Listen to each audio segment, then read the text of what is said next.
Whoa, so that's how MacGyver did it?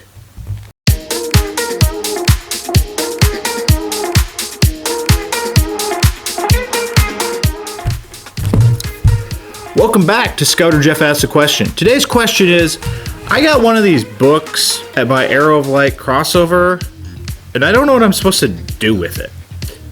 I guess that's not really a question so much as a statement, but there's still a question in there somewhere. Anyway, the Scout Handbook is really one of those things that's super important for your scouting career.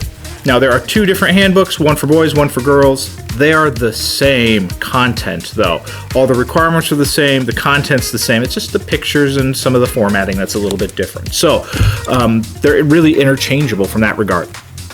The Scout Handbook has a ton of information. You know, when I read a book, any book, just go pick one off the shelf. I always start at the front cover and I work my way to the back, right?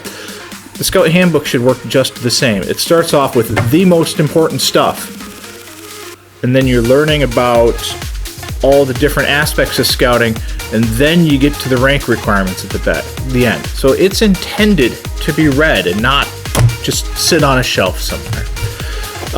So when you cross over, just start going through this and learning about the different parts of scouting. Now when we get to talking about rank requirements, I'm going to jump ahead to the end here. This is where at the back of your handbook, you would bring it to your scout leaders and say, hey, I'm ready to be signed off on requirement 3B for my scout rank, and they'll test you on it and sign off in the book. So it's really important to bring your handbook to everything. Bring it to your meetings, bring it on your campouts, bring it on your service activities, because there's so many opportunities where you're going to want your scout leaders to be signing off in there, and if you forget to do that, you could miss it, and then at some point in the future, you might need it. So make sure you're bringing it with you to everything. Now you've got your scout requirements at the back here, not just for the scout rank, but for tenderfoot through Eagle. All the requirements are there for your troop leader sign-offs.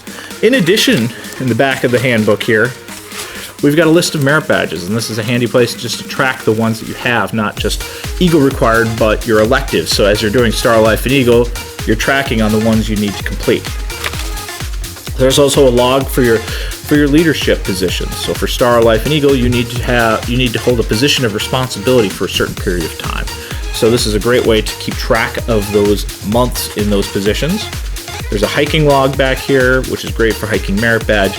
There's a camping log at the back of the book, and that's really important for your camping merit badge, which has a significant number of camping nights required, as well as your Order of the Arrow eligibility. Track that. Key story: bring your book to everything. It's really useful. It's got a ton of information in there.